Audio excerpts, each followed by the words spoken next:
Do not use the one that's built into your computer. Do not. Okay, that's in my opinion anathema. Okay. All right. So here's the process. Here, this is we're gonna drill down. We're actually gonna step through this process tonight. First, we're gonna talk about choosing content. Then I'm going to show you how to record that content, and then finally how to publish all of that content to Amazon. All right, so that is sort of the roadmap from here on out tonight. So let's actually get started here with choosing your content. All right, and here's the way that I would choose your content. Choose content you know is selling in other formats. So check your Kindle and CreateSpace stats and choose the best-selling short book that you have right now. All right, the best-selling short book that you have right now. Don't start with a long project. Choose a book that you could get through quickly, because I want you to go through the process and understand the entire process before you tackle some huge project. Because what I don't want to have happen is you start on a 400-page book and you get tuckered out. It gets to be too much, and you just give up. I want success for you. I want you to actually take what I'm teaching here tonight and actually go use it. All right? And once you go through the process once, then you can go back and say, okay, now I get it. I understand how this works, and you can go on and tackle larger projects. All right? By the way, if your current books are too long, consider doing related sections or segments from that book. So you don't have to do the whole book, all right, if you don't have any shorter books to work with. All right. So the next thing you're going to need to do, once you have picked your book or what you're going to actually make into an audio book, is you're going to need to prepare your manuscript. Most likely the book or the material that you're using was meant to be read silently instead of aloud. All right. So the goal when you prepare your manuscript is to make your words easier to read aloud. So consider breaking up long sentences into shorter sentences. All right? So anything that looks too long, break it up. And also consider adding some transitions between major topic changes in chapters. All right? Again, this is much more important, in my opinion, with audio than it is with text or print, because with the text or print the eye can scan and can kind of see where you're going next, but you don't know what's coming next with audio, right? Unless you tell your listener. So here's an example. So maybe I would say something like at the end of a chapter, maybe it's a cookbook. Now that's how to properly toss a pizza. All right, so I've just told them what I told them what I just taught them, or what I just discussed. Then, in the next sentence, in the next chapter, we explain the proper way to spread tomato sauce. And then, in that transition, it tells the listener where you're going next, so they don't get lost. Really important. Because listen, here's the thing. Everything you do as a publisher, audiobook or book or Kindle or whatever you're doing, everything you do should be designed for one thing: to make it as easy as possible for your customer to consume your content. Okay? Because if they're not consuming your content, you are dead in the water.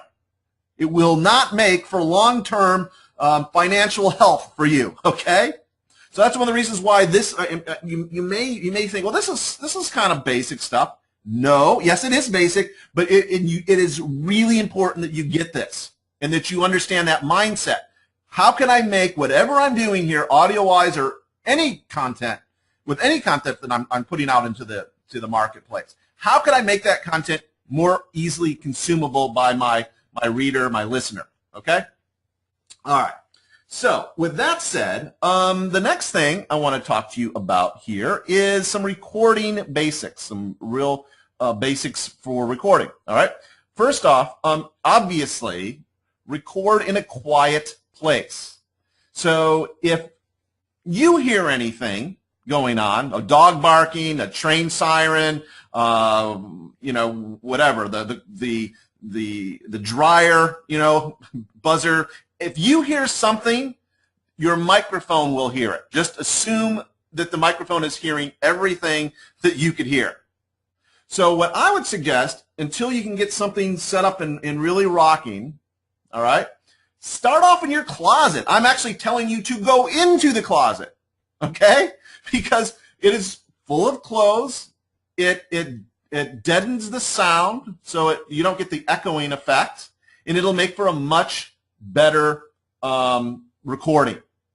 Also, no squeaky chairs or jangly jewelry, all right? Anything that makes noise at all. Also, don't try to record. You know, we're heading into winter time here, and this is the time of year lots of us, you know, come down with some issues, some head colds or whatever. Don't try to record when you have a cold or a hoarse voice. It does not sound good, okay? And you want to be clear voiced if you're doing this yourself. Now, I'm going to talk to you later about actually outsourcing the voiceover to professional narrators. But for those of you that want to do it yourself, these are some guidelines.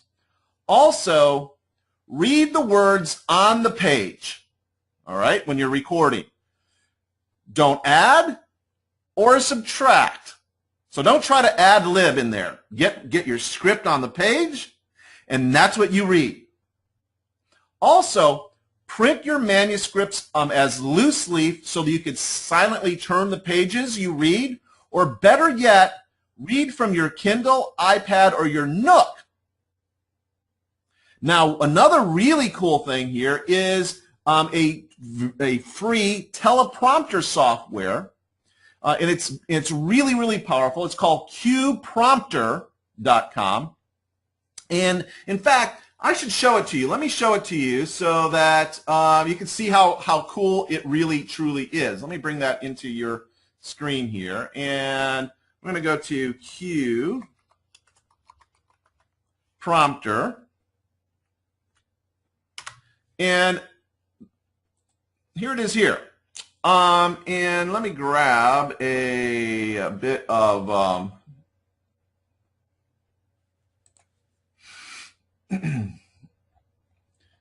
so I'm working on a special report here. Let me just grab the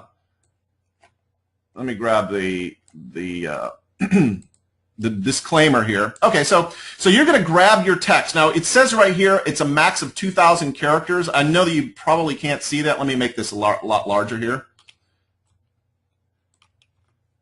Can you see that okay? Can you all see that okay?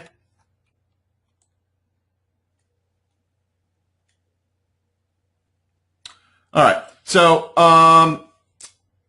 what you're going to do is you're going to take your manuscript, and then you're just going to, section by section. As a matter of fact, if I go back here, I say in my next bullet point, one audio file for each chapter. Don't make the whole book in one audio file. Okay. So if we scoot back over here to our teleprompter, you're going to take one chapter and you're just going to cut and paste it into here. So we do that. and I haven't actually, it says max 2,000 characters, but I haven't actually found the maximum. I've put in as many as 10,000 words, much less characters, in this space, and it was worked fine. Okay?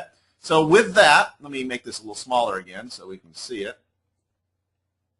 Okay. With that, then we could start our prompter, and you could actually do the screen size big, max, font size, all this stuff you could play with. And then we start the prompter. And then there we go. So this is the teleprompter, and what you're going to do is when you go to read your book, right, you're going to hit this where it says forward, and it's just going to start scrolling, and that's pretty slow. So there's the speed right up above here, and I like to have it on 5 myself. I read about this fast. This is about how fast I read on 5, right? And you could, slow it down or speed it up depending on how you like it, or so whatever you're comfortable with. Okay. And Joy says, is it always that jerky? Well, you're seeing it in only about 4 frames a second, Joy. So you're seeing it through GoToWebinar, which makes it more jerky. Yes. So no, it's very smooth on my end. It's running very smoothly on my end. Okay. All right. So that's how I really love. By the way, do you all like this? Do you all like this? You digging the Q prompter?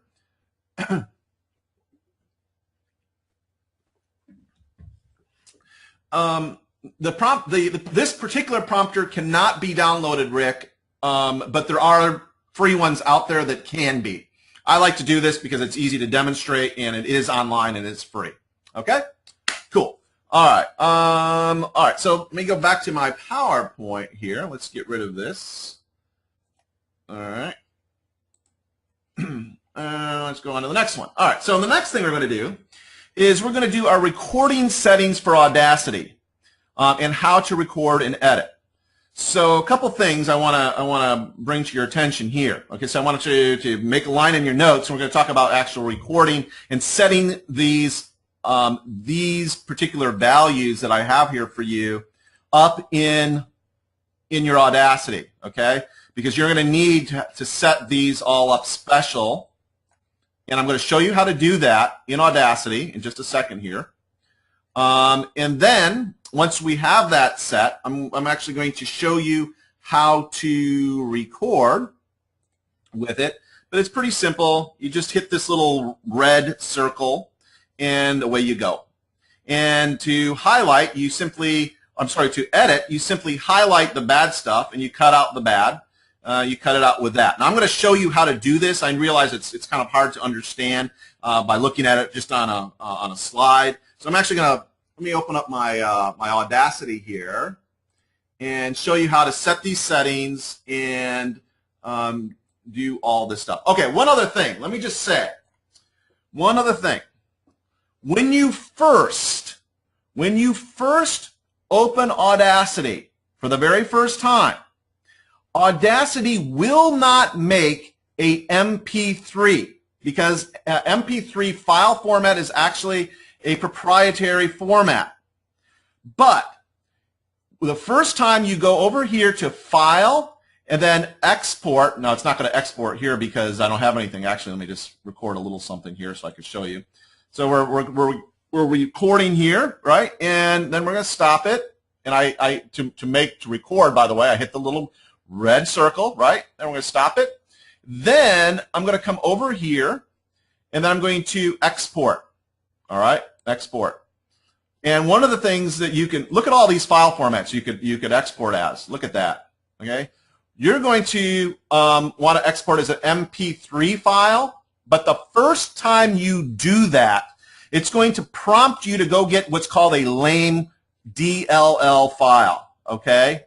And just step through the process. I've already got this set up. It's just drop dead easy. You just got to trust me that it is the first time you download Audacity, okay? So, but you're going to need to do that. All right, so let me just close this. And let's come over here to work with some of these other settings. Let me get this out of the way so we can go here. The first thing we're going to do is we're going to go to the Edit tab, Edit right up here, and then down to Preferences, or you can simply hit Control-P, and that's going to bring up this dialog box right here.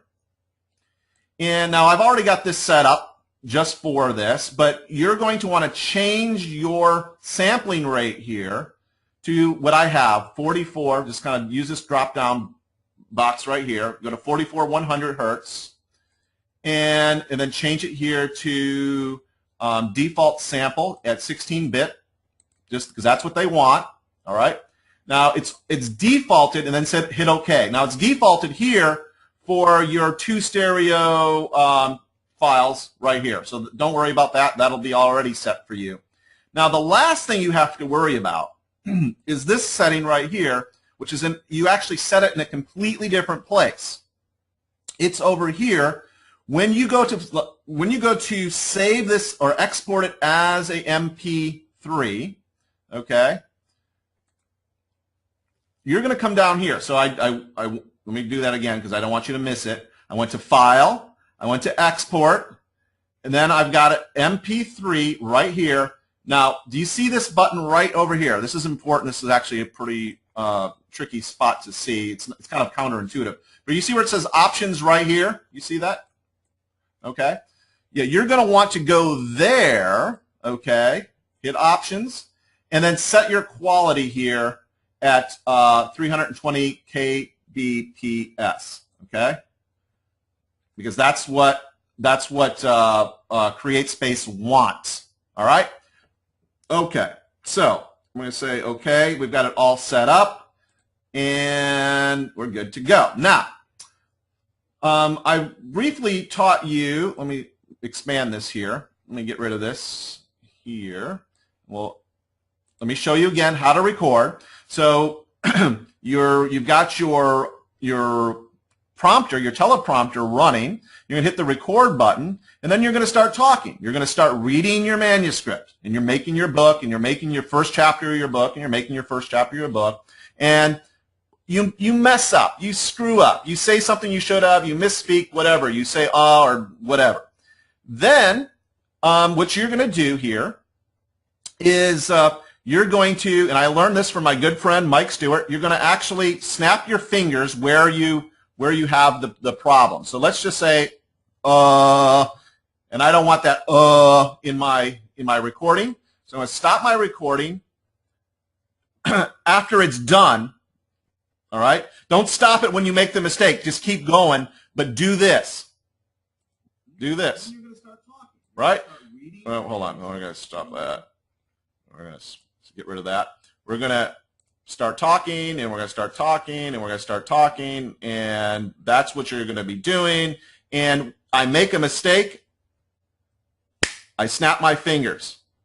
Make a mistake, snap my fingers. You see how it marks the waveform, the signal on the audio signal here? So I know, because it makes a very distinct mark. You see that? These little marks here? Yeah. So I know where my mistake is, right?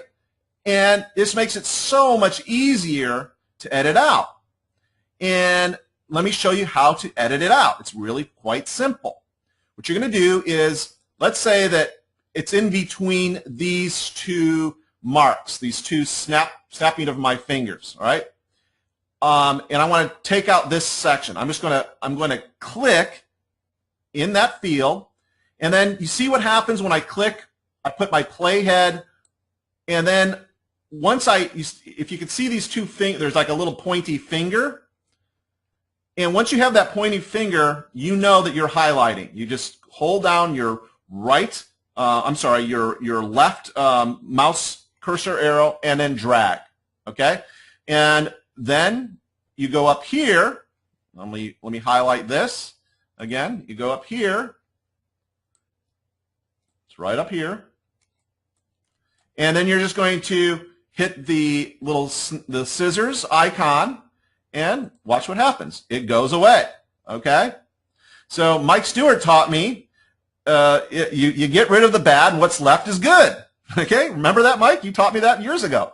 So, and that's how you make the recording. Then once you have your chapter done, let's go back down here. We're going to export it. Now, I want to, this is another very important point I'm about to say, all right? Let's say you've got a 10 segment or a 10 chapter book that you're working on. What you're going to need to do, and you're going to start your file name with the number of it. So this is number 1. This is our first one. We're going to name it 01. And then intro, or whatever you want to title it, right? Intro. And then save it. All right? We're actually going to call it 1 so that I can distinguish it. All right. And this is another thing that pops up.